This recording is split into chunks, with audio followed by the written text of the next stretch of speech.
Welcome back to 25 Things You Didn't Know About Dancing Favorites. Number 12. One star is a big tease. He used to love making fun of my accent and picking on me. Sometimes I'd get a little bit sensitive to it. I would be like, I don't sound like that. There's a word that she says no, and I can't even do it. It's so hard to pronounce no for some reason. And then you try to tell her, tell her to say in an American accent, no. She's like, no. It's very funny. He would say that I couldn't be, firm, because he'd got to do something like, Joey, no. She called up to say, hey, we're gonna move rehearsal, whatever. I'm like, huh? I don't understand what you're saying. What? What? That accent, what kind of accent is that? But no, it's actually really cute. Joey's pranking didn't stop there. I'm fantastic at this. Our trailers were next to each other, and I remember I was in my trailer once and it started moving like this. I'm like, what is going on? And I opened the door and there's Joey, and he's like jumping up and down in the trailer, and he would do that before every show. Number 11.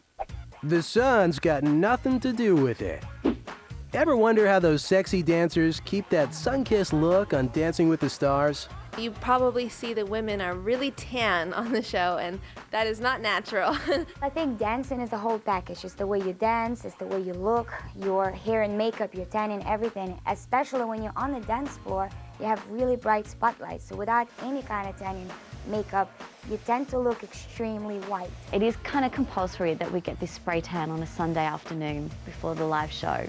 We go up and we wait outside in the hallway and go in and just stand there like this and get sprayed by the makeup artist. You all get spray tanned, whether you like it or not. So yes, I was spray tanned. That was an interesting experience. I think I have tanorexic, because every girl does. I think we all just want to be as dark as possible. I've seen some of the celebrity guys up there wanting to get a spray tan too. It's not just the girls. But it's not only spray tanning that keeps their bods bronzed. There's this stuff that Adam Christopher, my makeup artist, discovered for us all called Jantana. And it's like a stain, and you put it on a puff and then you put it all over your body, and it gives you the most beautiful color. Usually we have like a rehearsal shirt and then the actual show shirt, because you get that stuff all over you. I feel sorry for our partners sometimes, and they end up with their hands all like disgusting and brown from holding us in this horrible smell. But I'd rather just go to a tanning booth than have to coat myself with that orange liquid that sort of gets all over everything and smells really bad. Number 10. Taking the show on the road takes its toll. It's very hectic because you perform one night and then you get on the bus at, say, 11 o'clock. They bring food and you have dinner and you go to sleep on the bus while it's driving to the next city. We travel on the bus to the city and we wake up the next day. They set up on the stage. We do a sound check and like a dance check, I guess. And we do the show and then we stay over the night. But there are definitely perks on this grueling tour. You stay in great hotels. They really take care of you, because it really is like being an athlete. I mean, you put on a show like this every single night, 6 nights out of every 7, and your body gets beat up. On tour, we're blessed with having 2 massage therapists every show day. Every 2 days, we have a chiropractor, and it is really awesome to have that on tour. Number 9. The judges kicked it old school. Dancing with the Stars judge Carrie-Ann Inaba and superstar J-Lo busted a move together back in the day on the early Fox hit In Living Color.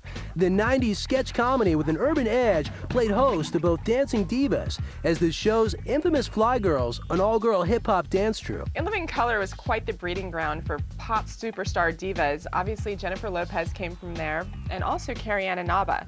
Interestingly enough, they've both parlayed that Fly Girl Living Color days into a huge career. We worked together for about a year and a half, and we did a whole bunch of numbers together. I mean, we had a great time. It's almost embarrassing. I would look at old video footage, I'm like, yikes. We had really big eyebrows, both of us, back then. Another Dancing with the Stars, Judge Bruno Tonioli, also had some screen time with a dancing legend. Bruno was in the I'm Still Standing video with Elton John. You can see him pirouetting on the beach boardwalk with the rest of the dancers. Bruno was very young, but still he had great form. So it was sort of a precursor to what we see today. Later in the show, wow, to bring this home, I'm like so happy. We'll give you the scoop on how important the Mirror Ball Trophy really is to the contestants. But next, the hair is bigger and crazier than ever. Hear from the stars themselves on what it really takes to get ready for competition night. It all goes down when 25 Things You Didn't Know About Dancing Favorites returns on TV Guide Network, America's TV headquarters.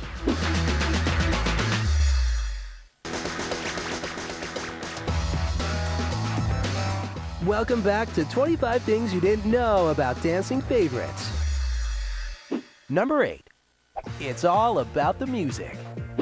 It may seem like it's all about rehearsing or having the right partner and picking the best costume, but getting the right song can make or break a performance. The dancers and the celeb absolutely have a say in what they can suggest. We do not have a say in what we get in a certain week. So I give them 150 songs a season, and from that, hopefully, I get 3-4 songs. Sometimes we can put in requests, but it all depends whether they can clear it or not and how much it costs to clear it. So most of the times we just get the song and we have to deal with whatever we get.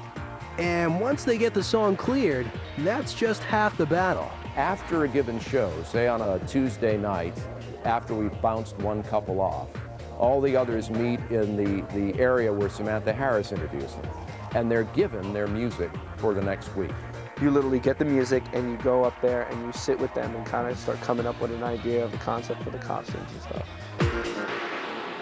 Number 7. There is another show behind the scenes. Elaborate hair, dramatic lashes, and tons of glitter are Dancing with the Stars staples. In fact, it's a whole production. The day of the live show, we all have to get there about 9 or 10 in the morning, and the women spend about 8 or 9 hours in hair and makeup, and the guys spend about 15 minutes. Go and get hair done, so we're in hair for about an hour, and then we switch and we go to makeup for another hour, an hour and a half sometimes. Then we do a dress rehearsal, and then we go back to hair and makeup for another hour for touch-ups. They put more eyelashes and makeup on than you can possibly imagine. Their hair is bigger and crazier than ever. Fortunately, I didn't need a lot of hair, so. And I didn't really let them put too much makeup on me, so I didn't have to worry with that whole scene. But it's crazy back there. I ended up actually asking Julianne to put more sequence. She was so plain. I'm like, come on, everybody's like sparking over there. I want sparks too, you know? So how much time is left for a final dress rehearsal? The audience for the live show comes in about 3:30. Live show goes on air at 5. We do our rehearsal at 1:30. So that is only 3 hours before the live show. So you can imagine what the nerves are doing at 1:30 p.m. They're crazy. And then you gotta do some Zen moment. And you really have to really commit 100% in doing it as quickly as possible, because you only run through with the band like once or twice, then you do a full run through with everyone, and then you do the live show. And you pray a lot. Number 6. The beat goes on for some stars.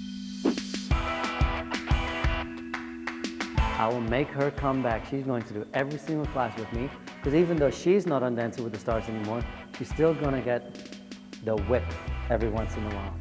Even though the cameras are off, Lisa Rinna continues to rumba with Louis Van Amsel.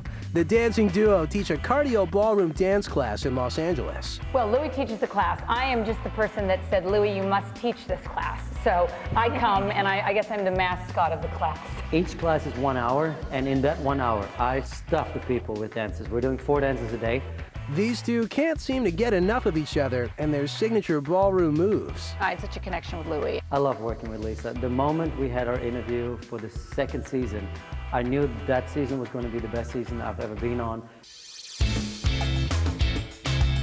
So if you want to sweat those calories away with Lisa and Louis Dancing with the Stars style, it's 6 days a week at Anissa's dance school in Los Angeles. Pretty much right away, everybody loved it. So sooner than we thought, we were packed. And then now we do 10 classes a week. Coming up, the stars actually teach the dancers a thing or two. The partner is very much part of the process. Plus, what does the weed eater have to do with the two-step and the jive?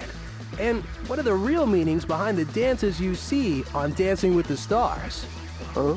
Don't worry, Joey. We'll answer all those questions, plus much more, after the break.